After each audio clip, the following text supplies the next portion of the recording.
রাধে রাধে, নমস্কার সকলকে।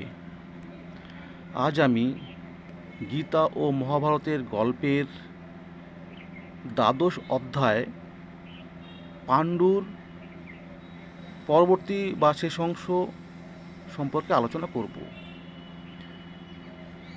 পূর্বের অধ্যায় অর্থাৎ একাদশ অধ্যায় আমি পাণ্ডু সম্পর্কে আলোচনা করেছিলাম, তারপর থেকে আমি আলোচনা করব। তো পাণ্ডুর দুই স্ত্রী কুন্তী এবং মাদ্রী। কুন্তী এবং মাদ্রী, কুন্তী দেবী কুন্তীভোজ রাজার কন্যা, আর মাদ্রী হলেন মাদ্রাদেশের রাজার বোন। তো যাই হোক, এই দুই রানীকে নিয়ে তিনি যখন হস্তিনাপুরে ছিলেন, তো হস্তিনাপুরের রাজকার্য চালানোর সময় তিনি সমস্ত দেশগুলোকে, প্রায় রাজ্যগুলোকে জয় করেছিলেন এবং পাণ্ডুর সময়, পাণ্ডুর আমলে তিনি অনেক রাজ্যের জয়ী হয়েছিলেন। তো সেই কারণে পিতামহ ভীষ্ম একদিন বললেন তাকে যে তিনি একসাথে এতবার যুদ্ধে জয়ী হওয়ার পর একটু বিশ্রামের তার দরকার, অর্থাৎ পাণ্ডুর। তখন তিনি তাকে বিশ্রাম বাটিকায়, তপবনে যাওয়ার জন্য তিনি বললেন, যে কিছুটা রিফ্রেশ, মানে ঘুরে আসার জন্য, সেখানে একটু রিফ্রেশের জন্য তিনি সেখানে যাবেন, সেটা মনস্থির করলেন।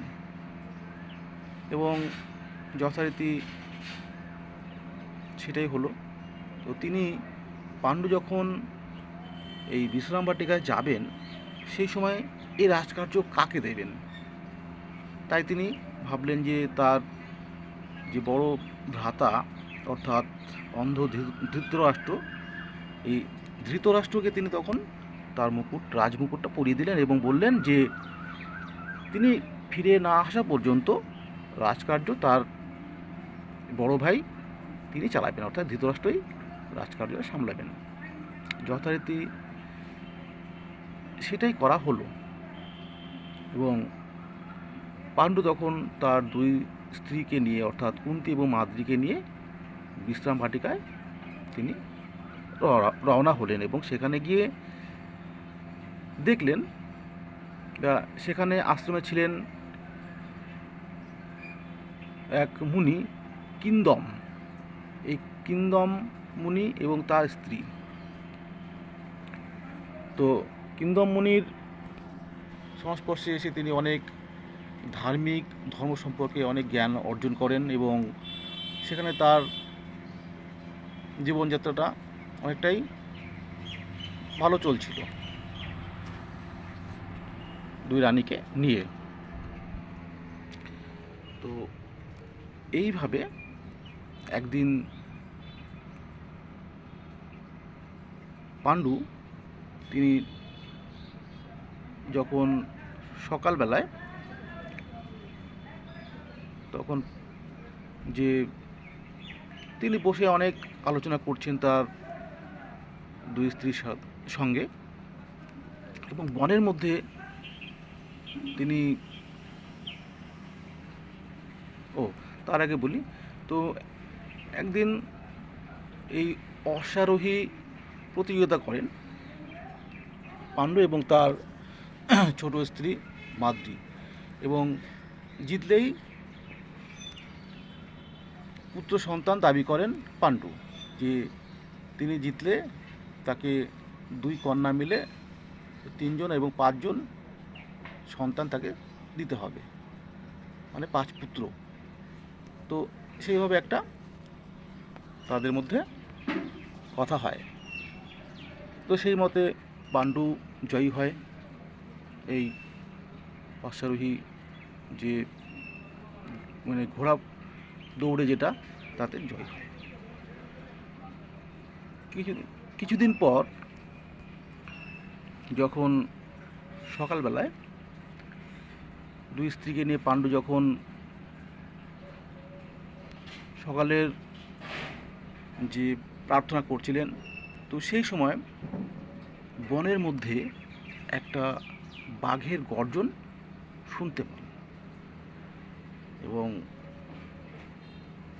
মাদ্রি তখন বলে ফেললেন পাণ্ডুকে যে আমাকে এই বাঘটা যে করেই হোক, মৃত বা জীবিত অবস্থায় আমাকে ধরে আনতে হবে, আমাকে ধরে দিতে হবে আমাকে। তো যথারীতি পাণ্ডু তার তীর ধনুক নিয়ে বেরিয়ে গেলেন এবং তিনি বনের ভিতরে গিয়ে বাঘটা আর দেখতে পেলেন না। তিনি খুব খুঁজলেন, খুঁজতে খুঁজতে তিনি গভীর অরণ্যের দিকে প্রবেশ করলেন, কিন্তু সেখানে বাঘের যে ছাল, যে সেরকম কিছু একটা তিনি দেখলেন, দূর থেকে মনে হলো। তো সেইভাবে তিনি তখন শব্দভেদী বাণ নিক্ষেপ করেন। শব্দভেদী বাণ নিক্ষেপ করার ফলে তখন সেই বাণ ঋষি কিন্দম এবং তার স্ত্রীরকে ভেদ করে প্রবেশ করে। কারণ ঋষি কিন্দম এবং তার স্ত্রী সেই সময় বনের মধ্যে তাদের বংশ ধারণের জন্য বা পরবর্তী পরবর্তী বংশ রক্ষার জন্য তারা সন্তানের আশায় তারা মিলিত হন। তো তার ফলে সেই তীর তাদের গিয়ে লাগে এবং পাণ্ডু যখন ছুটে সেখানে যান, গিয়ে দেখেন যে খুব অন্যায় হয়েছে, সেই তীর দুজনকে ভেদ করে প্রবেশ করেছে। এবং ঋষি কিন্দম পাণ্ডুকে দেখে তাকে অভিশাপ দেন যে তার যেভাবে মৃত্যু হচ্ছে, যে তাদের সঙ্গমের ফলে অর্থাৎ মিলনের সময় ঠিক একই রকমভাবেই পাণ্ডুর যখন তার স্ত্রীর সঙ্গে মিলন হবে সেই সময় পাণ্ডুর মৃত্যু হবে। এইরকম একটা অভিশাপ ঋষি কিন্দম তাকে দিয়ে তিনি দেহত্যাগ করেন, তিনি এবং তার স্ত্রী দেহত্যাগ করেন। তো এই অভিশাপ শুনে এবং তিনি তখন বললেন যে তিনি তো নিজের অজান্তে করেছেন, তো যাই হোক, অভিশাপ তো অভিশাপই হয়। এবং তিনি তখন ফিরে আসলেন বিশ্রাম বাটিকায় এবং দুই স্ত্রী খুব চিন্তিত যে এত দেরি হচ্ছে কেন, এবং তার কারণ জিজ্ঞাসা করার ফলে পাণ্ডু তখন বলেছে যে বড় অনর্থ হয়ে গেছে, কারণ সেই কিন্দমকে তিনি হত্যা করে ফেলেছেন অজান্তে, এবং তার ফলে তার মন খুব গভীর চিন্তাকৃত এবং তার মন খুব খারাপ হয়ে গেছে। তো এই সমস্ত অবস্থায় তিনি বলছেন এর সাজা তো আমাকে নিতেই হবে। তো তখন তিনি সেখান থেকে দুই রানীকে নিয়ে তিনি হস্তিনাপুরে ফিরে আসেন এবং হস্তিনাপুরে ফিরে এসে তিনি পিতামহ ভীষ্ম এবং তার বয়োজ্যেষ্ঠ সকলকেই এই খবরটা জানান যে তিনি খুব অন্যায় কাজ করেছেন এবং তার জন্য তিনি এই পাপের যে পাপটা যিনি করেছেন তার জন্য সেই শাস্তি নিজে নিজেই তিনি নেবেন, যে তিনি আর রাজকার্য চালাবেন না এবং সেই রাজকার্য সম্পূর্ণ দায়িত্বভার তিনি ধৃতরাষ্ট্রকে দিয়েছেন এবং তিনি তপবনেই জীবনযাপন করবেন। এবং সেখানে গিয়ে তিনি তার যে কষ্টের জীবনটা তিনি ভোগ করবেন, কারণ রাজকার্য চালাতে গেলে রাজার যে ইলাহি জীবনযাপন সেটা তিনি করবেন না, তো সেইভাবে তিনি জীবনটা কাটাবেন। তো তিনি একাই যাবেন সেটা সিদ্ধান্ত হয়েছিল, কিন্তু পরবর্তী ক্ষেত্রে দুই যে রানী তারাও তাকে বললেন যে অর্থাৎ তাদের মধ্যে ছোট যে রানী অর্থাৎ মাদ্রি তিনি তখন বললেন যে এই পাপের ভাগিদার তো তিনিও, কারণ তিনি যদি না বলতেন সে বাঘটা ধরে আনার জন্য, তাহলে সেটা হতো কিংডম ঋষি মারা যেতেন না বা পাণ্ডু তাকে ধরার জন্য যেতেন না। তো সেই জন্য পাপের যে ভাগিদার তো তিনি নিজেও, অর্থাৎ মাদ্রি, সেই মতো তিনিও বললেন এই শাস্তি আমাকেও পেতে হবে, আমিও সাথে যাব। আর কুন্তী দেবী তো বড়, তিনি বললেন তা তো আমাকেও যেতে হয়, আমিও তো পাপের ভাগিদার। অর্থাৎ দুই দুই রানীকে নিয়ে তখন তিনি এই তপবনের দিকে রওনা হলেন। তপবন দিয়ে রওনা হয়ে তপবনে গেলেন। তো সেইখানে যাওয়ার ফলে তো একদিন সেখানে যখন জীবনযাপন করছেন, পাণ্ডু তখন দুই স্ত্রীকে বললেন যে যে তোমরা যে কথা আমাকে দিয়েছিলে সেই কথা আর তোমরা রাখতে পারলে না, কারণ তার দায়ী আমি, কারণ ঋষি কিংডম আমার আর সন্তান হবে না এরকম একটা অভিশাপ আমাকে দিয়েছেন, কারণ মিলনের ফলে আমার মৃত্যু হবে। তো এর জন্য দায়ী আমি, তোমাদের কোনো দোষ এখানে নেই, তাই বংশ রক্ষা আর হলো না। তো এই কথা শোনার পর তখন কুন্তী দেবী বললেন যে হ্যাঁ, বংশ রক্ষা করা যেতে পারে, তার একটা কারণ, তার একটা উপায় আছে। তখন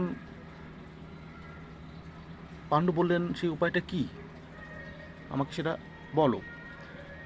তখন কুন্তী দেবী বললেন যে কোনো একদিন তিনি যখন কুন্তিভোজ রাজার কাছে ছিলেন, তখন একদিন ঋষি দুর্বাসা মুনি তার কাছে এসেছিলেন এবং তিনি দুর্বাসা মুনিকে সেবা দিয়েছিলেন, এমনভাবেই তাকে যত্ন করেছিলেন যার জন্য দুর্বাসা মুনি তাকে একটা বর দিয়েছিলেন, তাকে আশীর্বাদ দিয়েছিলেন যে তিনি যখন যাকে ডাকবেন এবং তার কাছে যা তিনি প্রার্থনা করবেন, যে দেবতাকে ডাকবেন সেই দেবতার কাছে তিনি যে প্রার্থনাটা করবেন বা চাইবেন সেটা তিনি পেয়ে যাবেন। তো সেই একটা বরদান পেয়েছিলেন, তো সেটা তিনি তাকে জানান এবং সেই অনুযায়ী পাণ্ডু তখন বললেন যে ঠিক আছে, তাহলে তুমি সেই অনুযায়ী তুমি দেবতার কাছে তুমি সন্তান চেয়ে নাও। এবং তখন কুন্তী এক এক করে এই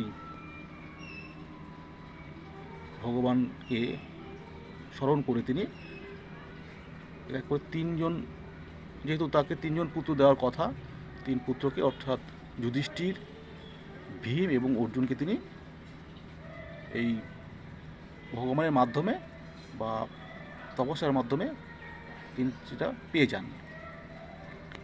আর মাদ্রির জন্য আরও দুই পুত্র অর্থাৎ নকুল ও সহদেব, সেটাকে তিনি মাদ্রিকে দিয়ে চেয়ে নেন এবং তারপরে এই পাঁচ পুত্র অর্থাৎ পঞ্চপাণ্ডব যুধিষ্ঠির, ভীম, অর্জুন এবং নকুল, এদের এইভাবে জন্ম হয়।